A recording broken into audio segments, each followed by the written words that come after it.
Je pense que l'attention de Richard sur ce que les États-Unis ont fait en bombardant les bateaux au large du Venezuela et aussi de l'autre côté de l'Amérique latine, depuis la Colombie, est en fait au cœur des discussions actuelles sur le détroit d'Ormuz et sur les droits de l'Iran. Qu'est-ce que ça signifie pour le droit de la mer? Beaucoup disent que ce que fait l'Iran, en voulant imposer des péages, va à l'encontre du droit de la mer des Nations Unies. Mais du point de vue de l'Iran, il n'y a plus vraiment de droit de la mer.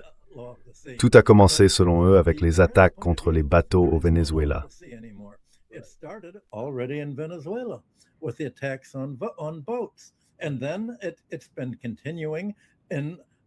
Et puis, ça continue avec la violation du droit de la mer dans la Baltique, où les pays de l'OTAN, la France, l'Estonie et d'autres, saisissent des pétroliers russes sur cette voie maritime libre. Comment peut-on concilier ce que font les États-Unis dans la Baltique et ailleurs, en violant le libre-échange de la Russie, tout en disant qu'il est inacceptable que l'Iran cherche à contrôler le détroit d'Ormuz? Alors que les États-Unis eux-mêmes, quand Donald Trump a dit « Nous voulons contrôler le détroit d'Ormuz. Nous voulons pouvoir faire payer des péages pour récupérer les coûts de tout l'armement qu'on a utilisé contre l'Iran dans la lutte contre le terrorisme iranien. » Un terrorisme qui, en réalité, consiste à se défendre contre notre propre terrorisme et qu'on qualifie pourtant de terrorisme.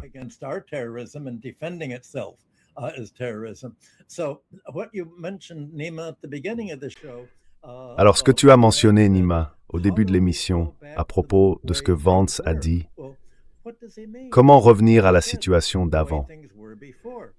Eh bien, qu'est-ce qu'il veut dire exactement par la situation d'avant? Il voulait dire que les États-Unis contrôlaient le commerce mondial du pétrole et imposaient des sanctions à ceux qui commerçaient avec le Venezuela avant l'invasion américaine, avec la Russie depuis 2022 et avec l'Iran auparavant. Finalement, les États-Unis ont levé ces restrictions et ont repris les échanges en dollars américains. Aujourd'hui, surtout, le secrétaire au Trésor, Vance, a été en première ligne pour expliquer que tout ça est lié. Il a dit qu'il fallait contrôler le commerce mondial du pétrole venant du Venezuela, de la Russie et de l'Iran afin de préserver le système du dollar, que c'est avant tout la priorité.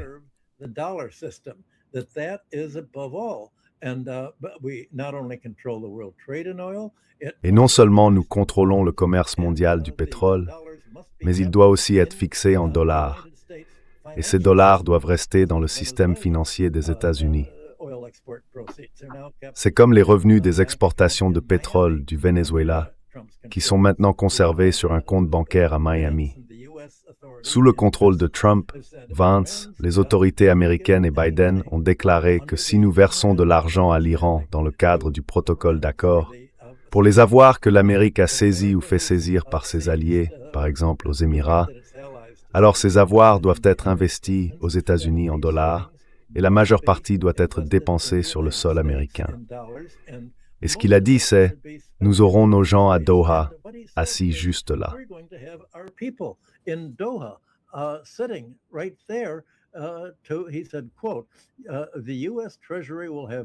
Il a dit, je cite, « Le Trésor américain aura des équipes à Doha pour superviser ce transfert, la façon dont l'argent sera utilisé, et une très grande partie servira à acheter des produits alimentaires et des médicaments américains.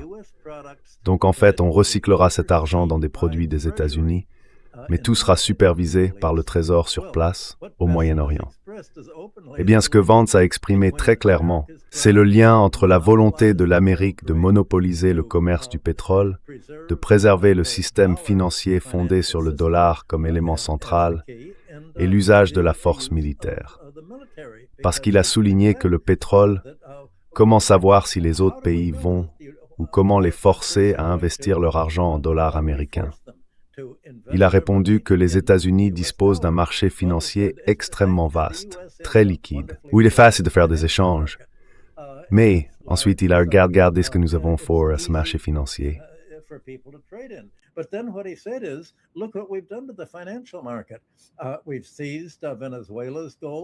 Nous avons saisi l'or du Venezuela par l'intermédiaire de la Banque d'Angleterre ainsi que son argent. Nos alliés européens ont confisqué les avoirs de la Russie chez Euroclear, et nous avons aussi saisi l'argent de l'Iran. Le système financier américain a été transformé en arme, et il représente une menace pour tous les autres pays. C'est pour ça qu'ils hésitent à fixer le prix de leur pétrole en dollars et à le conserver en dollars. Parce qu'en le faisant, ils sont obligés de garder les revenus de leurs exportations de pétrole et plus largement leur richesse nationale sous forme de dollars américains. Ce que vous voyez depuis une semaine environ, c'est la manière dont les États-Unis justifient la nécessité de contrôler tout l'argent destiné à l'Iran, y compris les revenus tirés de ses exportations de pétrole.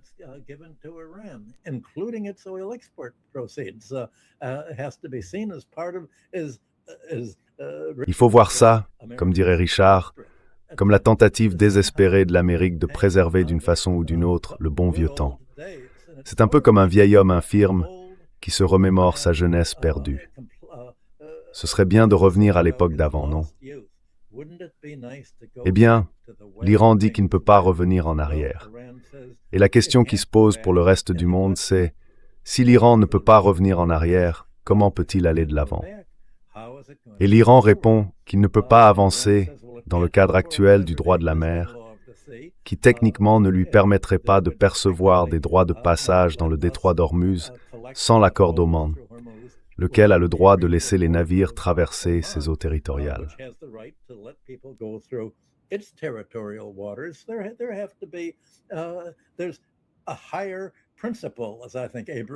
Il y a un principe plus élevé, comme Abraham Lincoln en parlait, je crois, à la veille de la guerre de sécession. Ce principe supérieur au-delà du droit international actuel, rédigé en grande partie sous influence américano-occidentale, c'est ça le vrai enjeu. Et donc on élargit toute la discussion, au-delà de l'Iran, pour inclure la Russie, le Venezuela et tout le reste. Le contrôle américain des mers va jusqu'au désir de Trump de conquérir le Groenland, et au-delà, l'Islande, afin d'empêcher d'autres pays en Europe et en Asie d'avoir un accès de l'Atlantique à l'océan Arctique par cette route.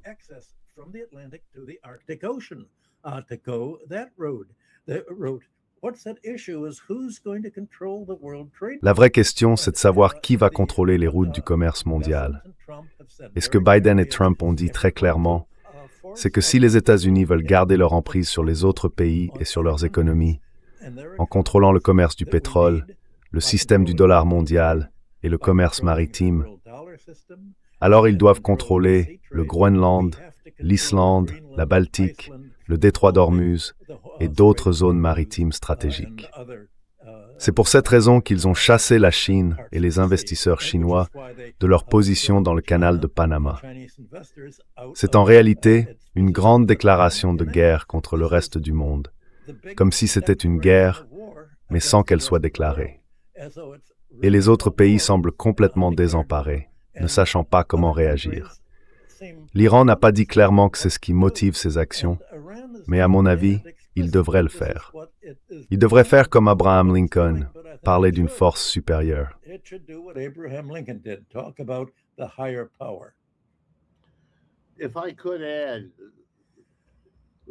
Si je peux ajouter quelque chose, laissez-moi revenir encore une fois sur ces pêcheurs qui se font littéralement balayer par les Américains. Avant, je ne sais pas depuis combien de mois exactement ça dure, disons 8 ou 9 mois. Les choses se passaient autrement. Avant ça, la marine américaine, respectant au moins en partie le droit de la mer dont parle Michael, si elle avait des raisons de penser qu'un bateau, grand ou petit, participait à un trafic de drogue illégal, elle arrêtait le navire, elle montait à bord, elle l'inspectait. Si elle trouvait de la contrebande, elle saisissait le bateau et le conduisait dans un port, soit américain, soit celui d'où il venait. Ensuite, il y avait des procédures légales, des procès, tout ce qui s'ensuit.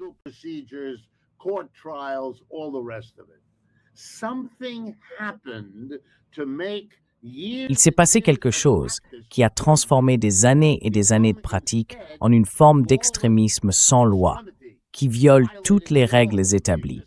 Et comme j'ai essayé de vous le montrer, on a exécuté des gens qui, s'ils avaient été arrêtés pour de drogue aux États-Unis, auraient eu droit à un procès, à un avocat, à un juge et auraient été reconnus coupables par un jury. Ils auraient été emprisonnés et punis, mais pas tués. Là, on les a tués sans aucune procédure. C'est une mesure extrêmement radicale, mais elle nous enseigne une chose. Tout pays du Golfe qui utilise ses revenus en dollars, et ils le font tous, et qui en consacre une grande partie à acheter des titres émis par le Trésor américain, prend le risque de voir apparaître un changement de procédure du même ordre.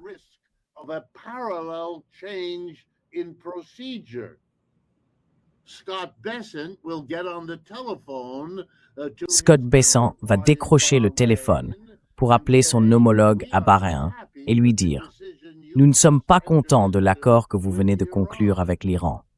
Alors, vous pouvez dire adieu à votre prêt auprès du Trésor américain. Il est confisqué. Et c'est un acte que nous avons le droit de poser, parce que si nous avons le droit de tuer des pêcheurs sur des bateaux sans aucune procédure légale, nous avons aussi le droit de prendre votre argent. Dégagez, vous n'avez plus rien. » Et qu'est-ce qu'ils vont faire? D'après les règles actuelles, les États-Unis pourraient très bien dire « Nous sommes en pratique en guerre avec Bahreïn parce qu'ils ont passé un accord avec l'Iran. » C'est d'ailleurs ce qu'ils ont dit. « Nous sommes en pratique en guerre contre ces pêcheurs parce qu'il y a une guerre contre le trafic de drogue. »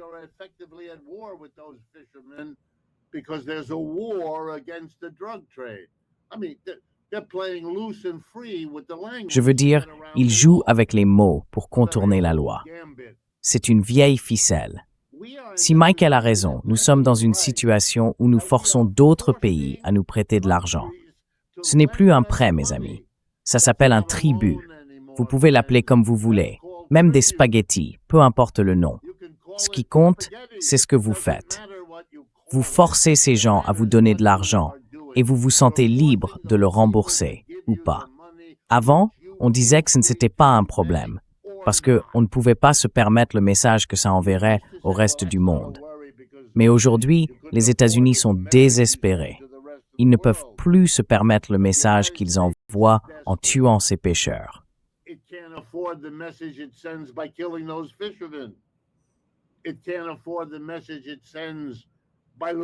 Ils ne peuvent pas se permettre le message que ça enverrait s'ils perdaient une guerre contre l'Iran.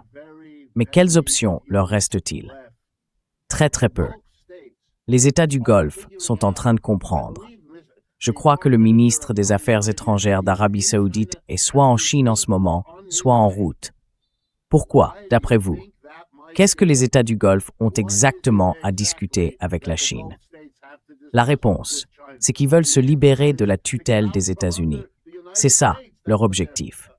Et l'Europe, on ne l'inclut même pas, parce qu'elle n'est plus pertinente. Elle est encore plus désespérée que les États-Unis. Et franchement, qui s'en soucie? Plus personne.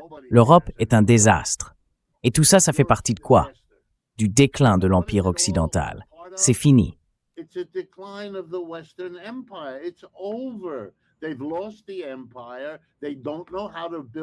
Ils ont perdu leur empire. Ils ne savent pas comment construire une économie sans empire. On peut comprendre ça. Pendant plusieurs siècles, piller leur empire faisait partie intégrante de leur mode de vie. Les États-Unis le font de manière informelle. Eux, ils le faisaient officiellement. Mais c'est fini. On ne peut plus faire ça. C'est ce que l'Iran est en train d'enseigner au monde. On ne peut pas continuer comme avant. À un moment, les peuples qu'on exploite finissent par comprendre comment vous en empêcher. Et nous, on ne fait pas face à ça. On préfère le déni mêlé à la panique. Et c'est ce qu'on voit aujourd'hui. Nous sommes en train de vivre la désintégration de la domination occidentale sur le monde. Et ça va prendre des formes dures, tordues, parfois violentes. Mais il faut garder en tête le processus global, sinon on se perd dans les détails. Et se concentrer sur ce que dit M. Trump d'un jour à l'autre, c'est passer à côté de l'essentiel.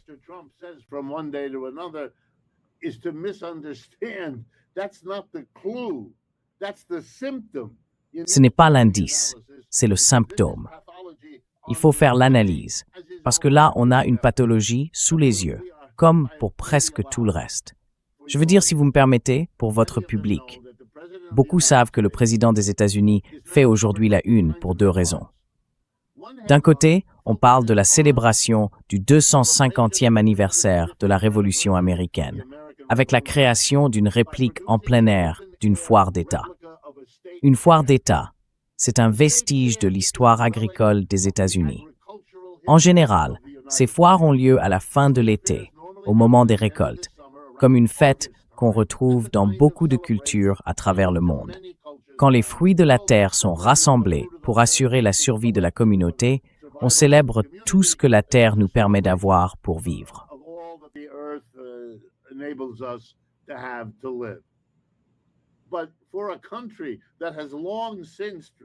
Mais pour un pays qui, depuis longtemps, a relégué l'agriculture à 1 ou 2, peut-être 3% de son économie, nous sommes devenus une société urbaine, périurbaine, industrielle de services. N'y a-t-il vraiment pas une meilleure façon de célébrer que cette sorte de nostalgie un peu artificielle? Et puis évidemment, en organisant ça en plein été, au lieu de l'automne, il fait beaucoup trop chaud et personne n'y va. Aujourd'hui, à Washington, la température est hors norme. Les photos de cette grande foire d'État la montrent complètement vide. C'est une blague, pas une réalité. Et l'autre gros titre du jour, c'est la question de la richesse personnelle. Monsieur Trump a réussi à manipuler le marché des crypto-monnaies pour empocher $1 milliard, alors même que ses propres investisseurs se faisaient dépouiller de leur argent par lui.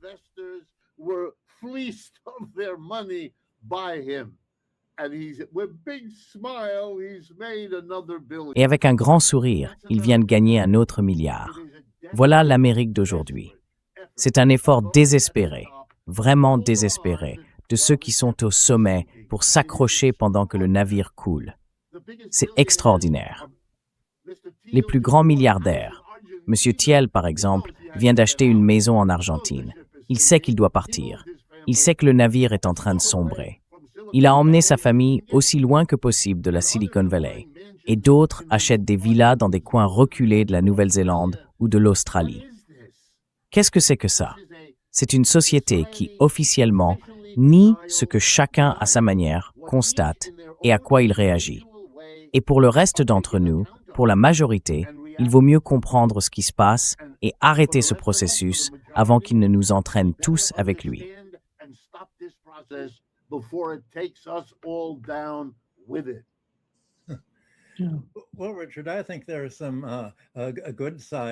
Eh bien, Richard, je pense qu'il y a un bon côté, le côté approprié, à cette fête foraine de l'État, le 4 juillet. Elle va se tenir juste à côté du bassin plein d'algues, près du mémorial Lincoln. Il est couvert d'algues parce que Trump a confié le contrat de rénovation à un criminel condamné, un ancien associé à lui, à l'époque où il faisait de l'immobilier. Et ça, c'est une partie de ces petits arrangements entre amis. Encore une fois, un cadeau payé par les contribuables pour acheter du soutien en distribuant des marchés publics à ses proches. Pour moi, tout ça ressemble à une métaphore parfaite. Il va faire chaud, les algues vont dégager une odeur et les gens vont défiler en respirant à plein poumon. Mais au-delà de ça, je pense que tu as bien décrit la dynamique générale de tout ça, le contexte de ce qu'on observe en ce moment en Iran.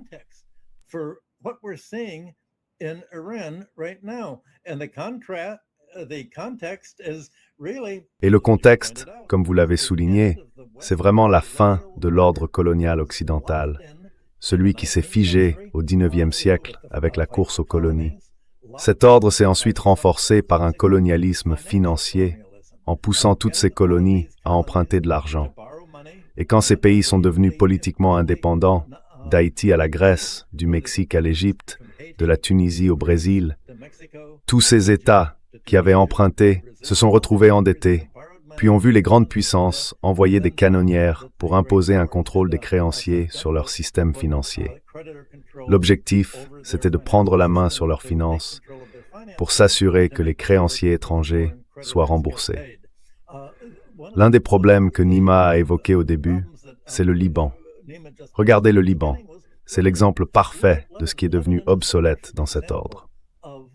Le pays a été découpé en plein milieu de la Première Guerre mondiale par les Français et les Britanniques, qui ont donné le contrôle du Liban à la France.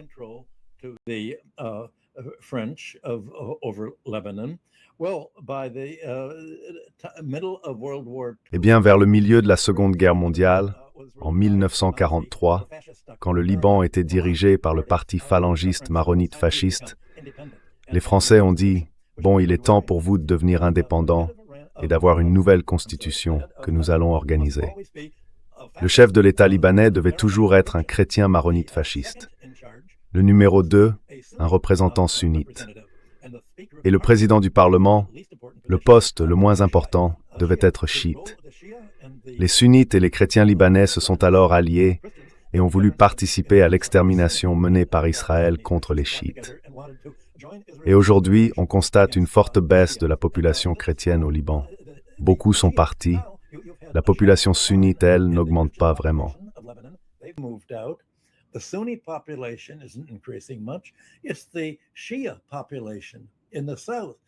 C'est la population chiite du Sud qui a pris le dessus, non seulement parmi les électeurs, mais aussi au sein du Parlement libanais. Mais la Constitution ne lui permet pas d'être élu. C'est ce genre d'antidémocratie que l'Occident a façonné de travers quand il a découpé tout le Proche-Orient après la Première Guerre mondiale et la chute de l'Empire ottoman. À l'origine, le partage devait se faire entre la France, la Grande-Bretagne et la Russie. Mais, avec la révolution russe de 1917, la Russie a été écartée. Et depuis, on voit toutes ces tensions ethniques dont on est témoin aujourd'hui. Les frontières ont été tracées exprès en travers des lignes ethniques et religieuses, justement pour que chacun devienne minoritaire dans son propre pays. L'idée, c'était de monter tous ces groupes les uns contre les autres pour éviter qu'ils s'unissent et qu'ils disent « L'Ordergexrigsgmauer, c'est fini ».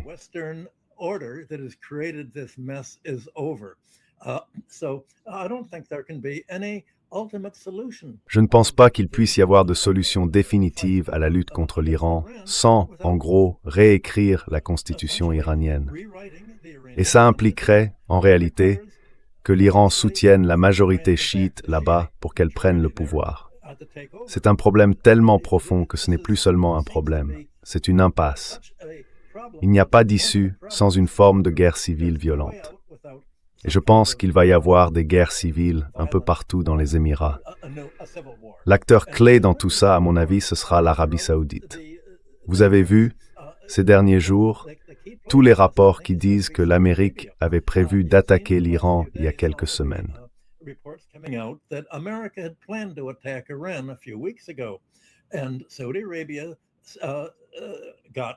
Et l'Arabie saoudite en a été informée, ou l'a appris d'une manière ou d'une autre, et a dit « Vous ne pouvez pas utiliser nos bases aériennes en Arabie saoudite pour attaquer l'Iran. Parce que ces bases ne nous protègent pas. Au contraire, elles nous exposent à des représailles iraniennes. Les armes que vous nous avez vendues ne fonctionnent pas. Les missiles de défense et les radars ne nous protègent pas. Les armes offensives ne marchent pas non plus. Nous devons nous tourner vers l'Iran, la Russie et la Chine pour obtenir des armes efficaces. Ne venez pas ici. » Et selon le rapport du New York Times, les avions de Trump ont dû faire demi-tour et n'ont pas pu attaquer l'Iran.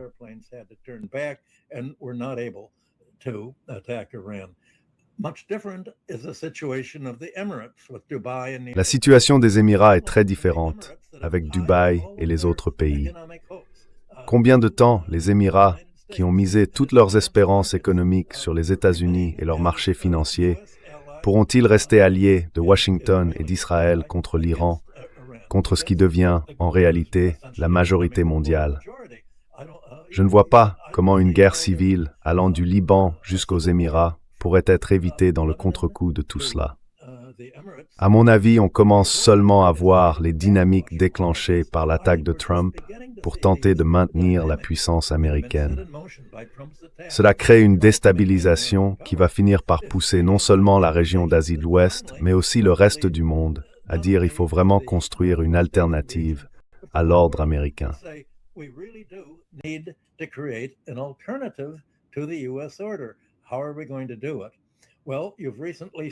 Comment allons-nous faire? Eh bien, vous avez vu récemment l'Inde et le Japon se rallier aux États-Unis. L'Inde, pour ainsi dire, s'est retirée des BRICS et a transféré sa loyauté vers les États-Unis et Israël. Cela exclut donc une grande partie du groupe. L'Afrique du Sud, elle, est dans une situation compliquée. Il revient donc à la Chine, à la Russie et à l'Iran de prendre les devants et de commencer à définir clairement quel type d'ordre ils veulent instaurer. Et je ne vois pas beaucoup d'avancées dans ce sens. Tout ce que Richard et moi pouvons faire, c'est exposer la logique interne qui semble se dessiner.